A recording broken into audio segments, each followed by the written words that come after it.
Hello दोस्तों, स्वागत है आप सभी का आपके अपने YouTube channel toppers basic classes में। और आप सभी का स्वागत है। ये हमारी आर की जीके जीएस की क्लास स्टार्ट हो गई है कल से। तो जो भी लोग नए हैं वो अपना पहले देखना चाहें तो देख सकते हैं।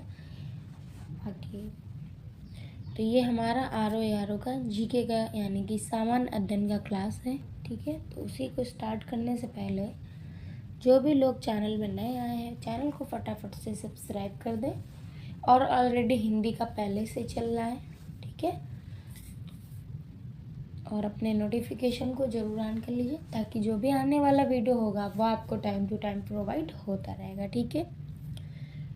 इसी के साथ हम स्टार्ट करते हैं आज का अपना पहला क्वेश्चन। ये हमारा जीके का प्रैक्टिस सेट चल रहा है। तो आज का हमारा जो पहला क्वेश्चन है वो क्या है, आइए देखते हैं। निम्नलिखित कथनों में से सत्य कथनों का चयन करिए। वो हमसे कहना चाह रहा है क्वेश्चन कि निम्नलिखित में से कौन से कथन आपके सत्य हैं, ठीक है। सत्य कथनों का चयन कीजिए। तो देखिए, किसी वस्तु की गतिज ऊर्जा तथा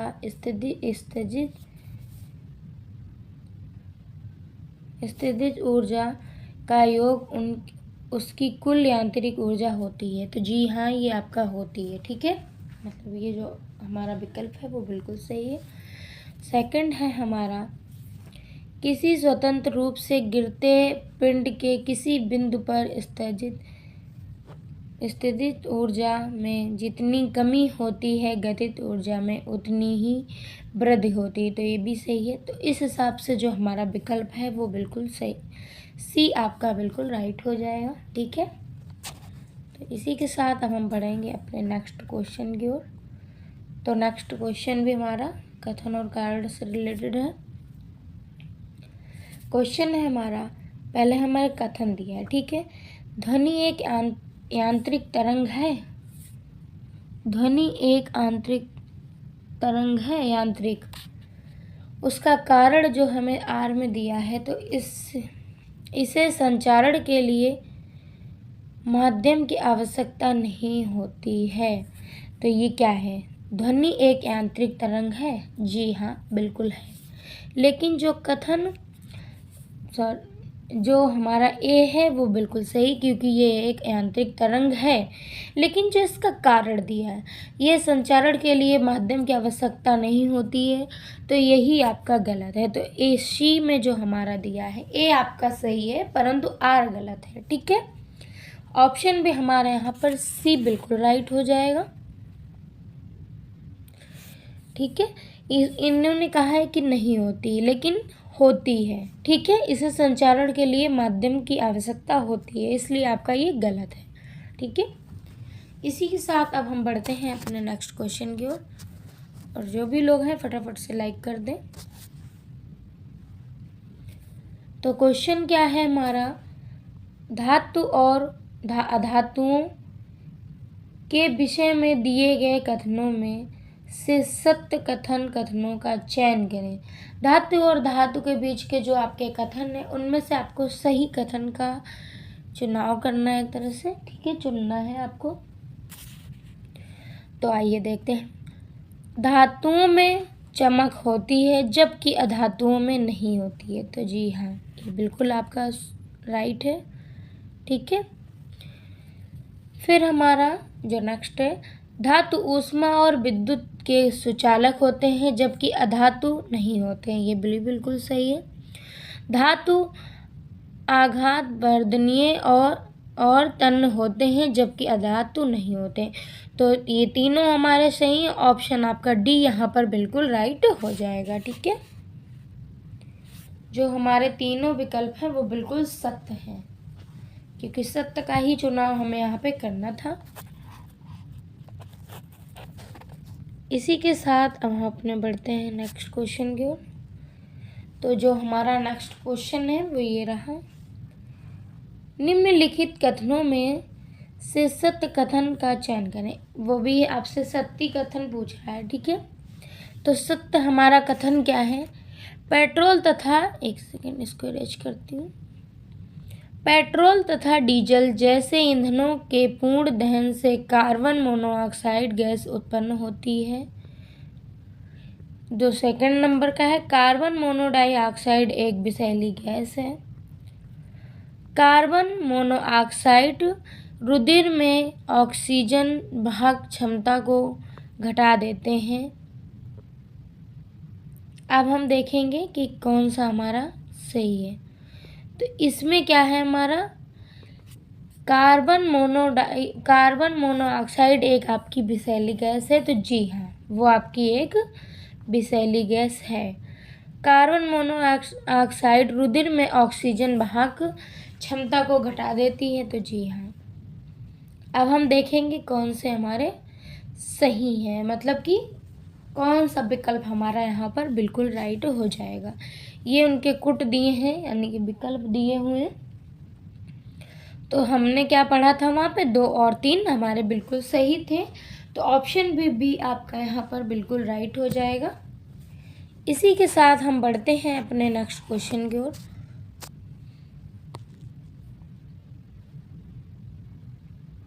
तो नेक्स्ट हमारा जो क्वेश्चन है वो ये रहा, निम्नलिखित में से, एक सेकेंड वेट करिए, निम्नलिखित में से किस किस में डीएनए पाया जाता है। उन्होंने पूछा है कि किस किस में आपका डीएनए पाया जाता है। तो माइटोकॉन्ड्रिया में पाया जाता है और प्लास्टिड में पाया जाता है। तो आपका ऑप्शन आपका ए यहाँ पर बिल्कुल राइट हो जाएगा। ठीक है, लाइसोसोम्स में नहीं पाया जाता है। ठीक है, तो कथन आपका क्या है, यहाँ पे जो कुट है वो ए आपका राइट हो जाएगा। इसी के साथ हम बढ़ेंगे अपने नेक्स्ट क्वेश्चन की ओर।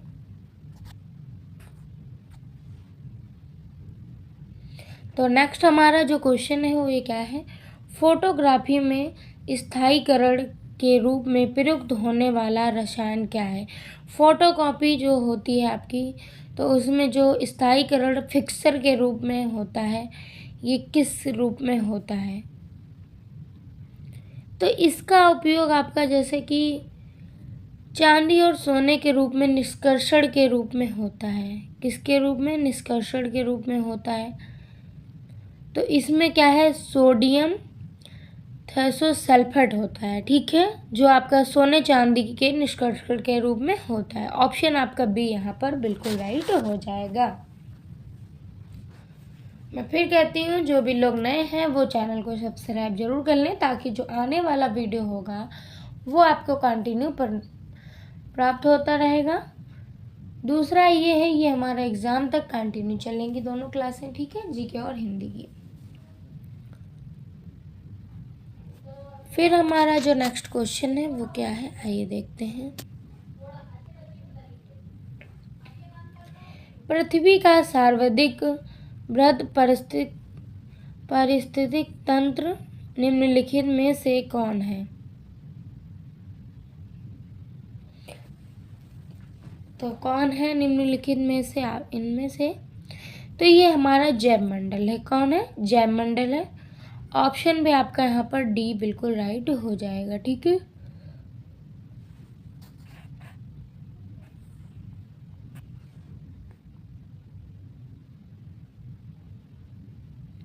फिर हमारा यहाँ पे नेक्स्ट क्वेश्चन है, पारिस्थितिक तंत्र का प्रेरक बल होता है। इसका प्रेरक बल क्या होता है, ये हमसे मूलतः पूछा गया है। तो ये सौर ऊर्जा होता है। क्या होता है, सौर ऊर्जा। ऑप्शन आपका यहाँ पर बिल्कुल डी राइट हो जाएगा। इसी के साथ अब हम आ गए हैं अपने नेक्स्ट क्वेश्चन पे। तो नेक्स्ट जो हमारा क्वेश्चन है वो ये रहा, परितंत्रों की घटती उत्पादकता के क्रम में उनका निम्नलिखित में से कौन सा अनुक्रम सही है। तो कौन सा अनुक्रम सही है, तो हमारा जो पहले है, मैंग्रोव स्थल घास स्थल, झील, महासागर। सी आपका यहाँ पर बिल्कुल राइट हो जाएगा, क्योंकि उन्होंने घटते क्रम में पूछा है। ठीक है, चलिए नेक्स्ट क्वेश्चन पे आते हैं।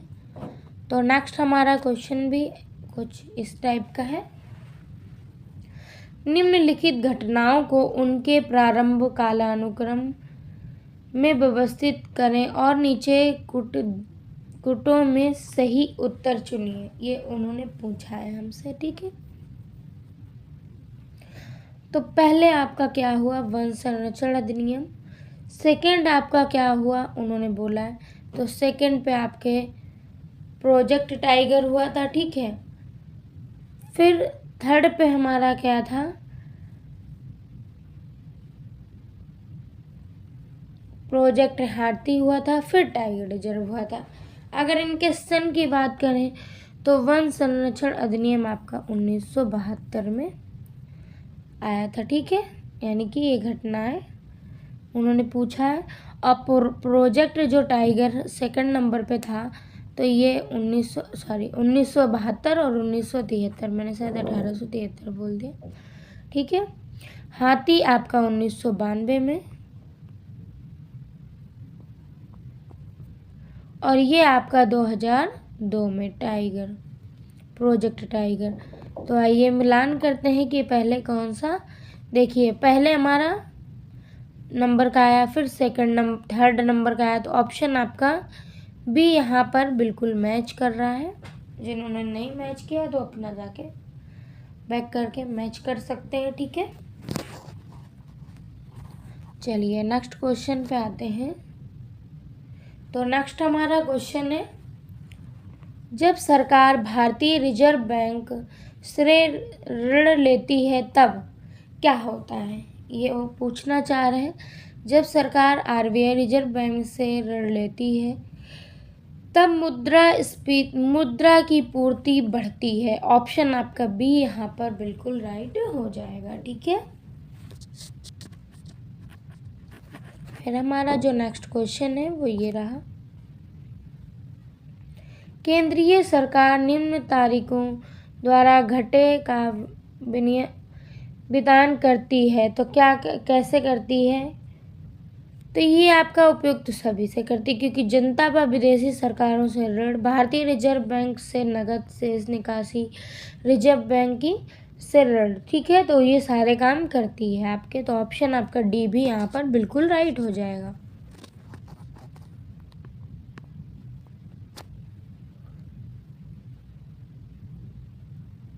फिर हमारा जो नेक्स्ट क्वेश्चन है वो ये रहा, मानव विकास सूचकांक में वर्तमान में कौन से 3 सूचकांकों का प्रयोग किया गया है।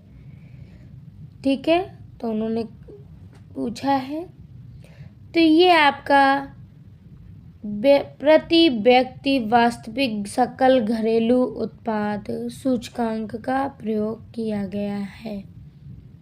ठीक है, तो आपका इसमें क्या है। फिर हमारा जो सेकंड था, जन्म के साथ जीवन की प्रत्याशा, ये भी सही है। और 5 नंबर हमारा शैक्षिक योग्यता। तो ऑप्शन आपका ए यहाँ पर बिल्कुल राइट हो जाएगा। ठीक है,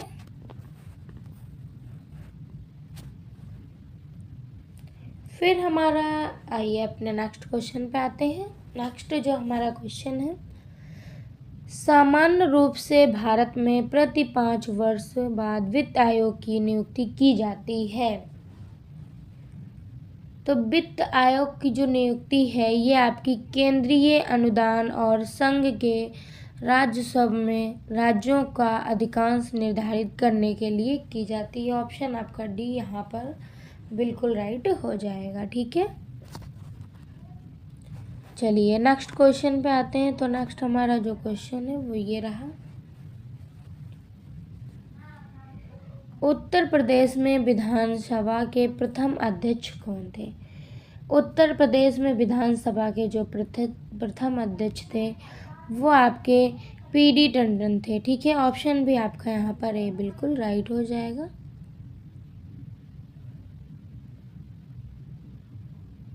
और इनके अगर कार्यकाल की बात करी जाए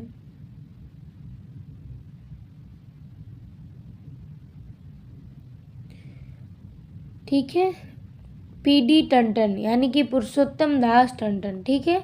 इनके अगर कार्यकाल की बात की जाए तो 1937 से 1950 तक, ठीक है। इनका जो कार्यकाल था 1950 तक था, ठीक है। इसी के साथ अब हम बढ़ते हैं अपने नेक्स्ट क्वेश्चन की ओर। नेक्स्ट हमारा क्वेश्चन है, काके शाक और यूराल पर्वत अलग करते हैं, किसको अलग करते हैं? तो ये आपके एशिया को यूरोप महाद्वीप से अलग करते हैं। ऑप्शन आपका सी यहाँ पर बिल्कुल राइट हो जाएगा पूर्णतः। फिर आ गए हम अपने नेक्स्ट क्वेश्चन पे। तो नेक्स्ट हमारा जो क्वेश्चन है वो ये रहा, नीचे दिए गए कुट का प्रयोग करते हुए सूची फर्स्ट को सूची सेकंड के साथ सम्मिलित कीजिए, ठीक है। क्या है? सूची फर्स्ट के साथ सूची सेकंड को सम्मिलित कीजिए। देखिए ये चीज़ें हमारी जब भी सही हो सकती जब हमारे एक दो इसमें में आ रहे हो, ठीक है। ऐसे तुक्का तो नहीं मार सकते हम लोग, ठीक है। तो कुछ तो आप याद करिए, ताकि क्योंकि पता नहीं दो हमने पढ़े हो दो ना पढ़े हो, तो उससे हमारे दो सही होने के चांस ज़्यादा ही रहते हैं, ठीक है। तो एक तरफ हमारे संग्रहालय दिए गए हैं, दूसरी तरफ उनके स्थान दिए गए हैं। देखिए पहले अगर हम लेते हैं तो मोतीलाल संग्रहालय आपका कहाँ है? लखनऊ में स्थित है, ठीक है। भारतीय कला भवन जो है ये आपका वाराणसी में स्थित है। कहाँ? वाराणसी में स्थित है, ठीक है। फिर राज पांडुलिपि पुस्तकालय जो है ये आपका प्रयागराज में स्थित है, ठीक है। फिर रानी महल संग्रहालय ये झांसी में स्थित है। कहाँ पे? झांसी में स्थित है, ठीक है। अब हम मैच कर लेंगे कि कौन सा नंबर हमारे क्रम के अनुसार मैच कर रहा है। तो हमारे अकॉर्डिंग इसी नंबर आपका बिल्कुल मैच कर रहा है, ठीक है। तो ऑप्शन आपका क्या है? सी यहाँ पर बिल्कुल राइट हो जाएगा, ठीक है। चलिए नेक्स्ट क्वेश्चन पे आते हैं। तो नेक्स्ट हमारा क्या है, राजा टोडरमल सर्वे एवं भूलेख प्रशिक्षण संस्थान उत्तर प्रदेश के किस जिले में अवस्थित है?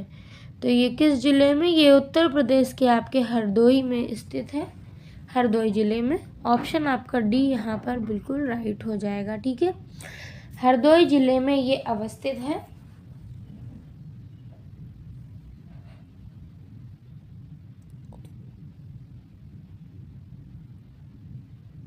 मुरादाबाद में आपके doctor Ambedkar Uttar Pradesh police academy तथा कानपुर में वन अनुसंधान भी स्थित है, ठीक है। इसी के साथ अब हम बढ़ेंगे अपने नेक्स्ट क्वेश्चन पे। तो नेक्स्ट जो हमारा क्वेश्चन है वो ये रहा, राजा टोडरमल सर्वे एवं एक सेकंड, ये तो हो चुका है, सॉरी। ये रहा हमारा नेक्स्ट क्वेश्चन, उत्तर प्रदेश के बिजनौर जिले में पाई जाने वाली जनजाति। बहुत बढ़िया क्वेश्चन आपका निकल के आया। तो उत्तर प्रदेश के बिजनौर जिले में आपकी जो पाई जाती है कौन सी जनजाति? ये आपकी बुक्सा पाई जाती है, ठीक है। बुक्सा जनजाति पाई जाने वाला, बुक्सा सबसे ज़्यादा आपकी बिजनौर में पाई जाती है, ठीक है। तो ऑप्शन भी आपका यहाँ पर बी बिल्कुल राइट हो जाएगा, ठीक है। ये आपकी छोटी जिले जो बिजनौर जिले में छोटी छोटी ग्रामीण बस्तियों में निवास करती हैं, ठीक है। चलिए नेक्स्ट क्वेश्चन पे आते हैं। देखते हैं हमारा जो नेक्स्ट क्वेश्चन है वो ये रहा, उत्तर प्रदेश में लाल मृदा किस जिले में नहीं पाई जाती है? उत्तर प्रदेश में किस जिले में लाल मृदा नहीं पाई जाती है? तो ये कहाँ पे नहीं पाई जाती है? अगर हम बात करें तो ये आपकी कानपुर में जो है वो लाल मृदा नहीं पाई जाती है। ठीक है, कहाँ पे नहीं पाई जाती? ये कानपुर में आपकी नहीं पाई जाती, जबकि और सभी जगहों में पाई जाती। चंदौली में आपकी पाई जाती, प्रयागराज में भी, सोनभद्र में, लेकिन जो कानपुर है वहाँ पे आपकी लाल मृदा नहीं पाई जाती। तो यहीं पे आपका ऑप्शन भी यहाँ पर बिल्कुल राइट हो जाता है। और इसी के साथ आपकी क्लास हो जाती है समाप्त। तो सभी जुड़े रहें आपके अपने YouTube channel toppers basic classes में, सभी लोग जुड़े रहें। तो जैसा कि हमारा ROARA का GK का प्रैक्टिस सेट चल रहा है, ठीक है, कल फिर मिलते हैं। और आप लोग ज़्यादा से ज़्यादा चैनल को सब्सक्राइब करें और अपने नोटिफिकेशन को ऑन करना ना भूलें। Thank you and bye bye.